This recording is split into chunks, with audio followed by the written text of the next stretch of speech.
Mister world Manikandan மீது அவரது மனைவி கவிதா ஆவடி காவல் ஆணையர் அலுவலகத்தில் புகார் அளித்திருந்த நிலையில் மன உளைச்சல் காரணமாக கடிதம் எழுதி வைத்துவிட்டு தற்கொலைக்கு முயன்ற சம்பவம் பரபரப்பை ஏற்படுத்தியுள்ளது.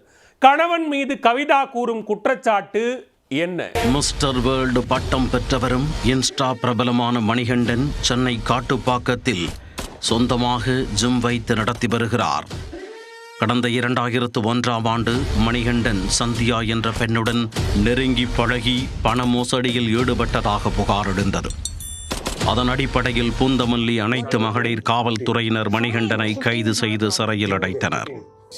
குறிப்பாக மணிகண்டன் ஜிம்மிற்கு வரும் பெண்களிடமும் இன்ஸ்டாகிராமிலும் தனது கட்டுடலை காட்டி மயக்கி பெண்களிடம் பணம் பறிப்பதை வாடிக்கையாக வைத்திருந்ததாக சந்தியா குற்றம் சாட்டியிருந்தார்.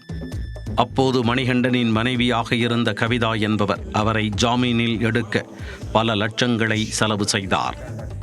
இதனால் கடந்த 2022ஆம் ஆண்டு சிறையில் இருந்து மணிகண்டன் ஜாமீனில் வெளியே வந்தார். அதன்பின் தனது மனைவியுடன் ஒழுங்காக குடும்பம் நடத்தி வந்த மணிகண்டன் சில மாதங்கள் கழித்து மீண்டும் தனது லீலைகளை காண்பிக்க தொடங்கியுள்ளார். சமீபத்தில் மனைவி கவிதா யூடியூபில் கணவர் மணிகண்டன் கலந்து கொண்ட நிகழ்ச்சியை பார்த்தபோது அதிர்ச்சி அடைந்துள்ளார். அதில் தனது மனைவி என வேறொரு பெண்ணை மணிகண்டன் காண்பித்துள்ளார். இது தொடர்பாக கவிதா கணவர் மணிகண்டனிடம் கேட்டபோது அவர் மிரட்டியதாக கூறப்படுகிறது. இதனால் மன உளைச்சல் அடைந்த கவிதா ஆவடி காவல் ஆணையர் அலுவலகத்தில் மணிகண்டன் மீது புகார் அளித்துள்ளார். ஆனால் புகார் மீது நடவடிக்கை இல்லை என கூறப்படுகிறது. இதனிடையே கணவர் மணிகண்டன் கவிதாவிடம் புகாரை வாபஸ் பெறுமாறு மிரட்டியதாக கூறப்படுகிறது.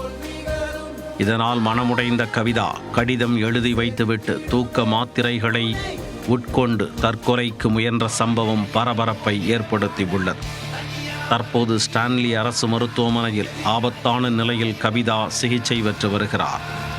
கவிதா தனது புகாரில் மணிகண்டன் பல பெண்களுடன் தொடர்பு வைத்திருந்ததாகவும் போதை பழக்கத்திற்கு அடிமையாகி தன்னை அடித்து கொடுமைப்படுத்தியதாகவும் குற்றம் சாட்டியுள்ளார்.